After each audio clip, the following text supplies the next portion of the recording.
um dia especial. Hoje dia que eu ng dama ng SVT feminino.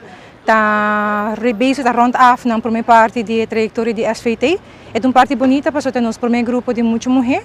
Nós começamos em augustus, é pilot group, de 4 muita mulher começa que trajecto e aí eigenlijk 8 jovens tá finalizando o trajecto. É dia bonito também, dia com minha emoção. Porque eu jovem não tá tem desde den weekends não tá bezig, de bovisa den bivak, é Monday, haciendo ng Finex, é de laatste bivak de gente trajecto e não tem com gente simang, gente ronda ruba na cana na as diferentes atividades, demonstrar tudo o que não assim durante 4 lunas. E não está fácil, eu estou muito orgulhosa de jovem não qual logra, sendo gente mulher, eu estou super orgulhosa de não que nós logra a primeira parte do grupo de muitas mulheres de SVT e outro ano a estrutura coisa vai bom, nós estamos aqui de 2 grupos, né, augustus de muitas mulheres.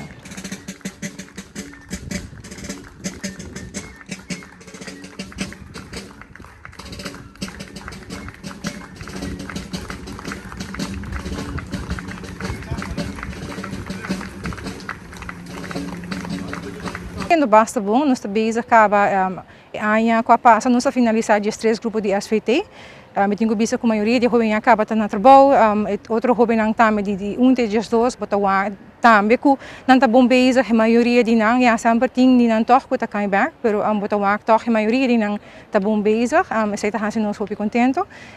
E também nós temos grupo de 4 que tá bezig ainda que de 2 partes de trajecto não tá finalizar no começo de março e é muito mulher não aqui não tá vai como se parte de outros semanas como se parte de 2 fases de trajecto que não tá como se há diferente curso também extra e também outro ano em januário não tá como se com um estágio. Ik denk dat jullie heel trots op jezelf mogen zijn vandaag. Reguliere opleidingen leer je veel, maar het zijn bij dit soort opleidingen dat je met name bepaalde karakteristieken aangeleerd krijgt die heel belangrijk zijn voor de toekomst. Samenwerken, feedback geven, maar vooral feedback ontvangen. En met name doorzettingsvermogen en in mijn optiek het belangrijkste discipline. Zonder discipline ga je niks bereiken in het leven. En ik denk dat dit een heel mooi moment voor jullie is. Jullie mogen trots op jezelf zijn, maar weet ook dat wij heel erg trots op jullie zijn. Betten! Af! Waarhetten!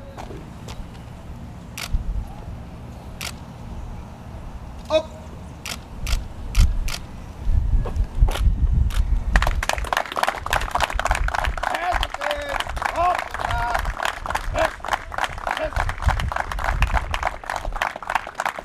Het is een hele speciale dag. Ik denk dat we vandaag op Aruba geschiedenis hebben geschreven.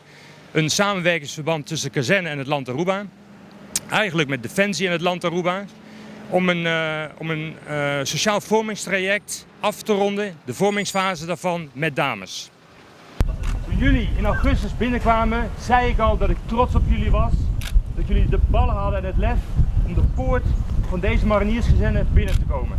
Het is goed gegaan met de dames. Er zijn in de opleiding alleen maar hoogtepunten geweest, naast ook de dieptepunten. Maar dat is onderdeel van een vormingsfase. Als we terugkijken op het vrouwentraject, dan is dat eigenlijk parallel gelopen met een mannentraject. De bijzonderheden die bij een mannentraject waren hier ook. En het heeft alles te maken met een stukje karaktervorming. Mensen in spijkerbroek, zoals we dat zeggen bij Defensie, die in een militair vormingstraject gezet worden, ja, die komen hunzelf tegen. Die hebben te maken met hun eigen zelfbeeld, dat ook anders gevormd gaat worden met groepsdruk. Dus al die elementen die bij een mannentraject spelen, komen ook bij een vrouwentraject naar voren. Dus in die zin bijzonderheden, maar ook weer geen bijzonderheden.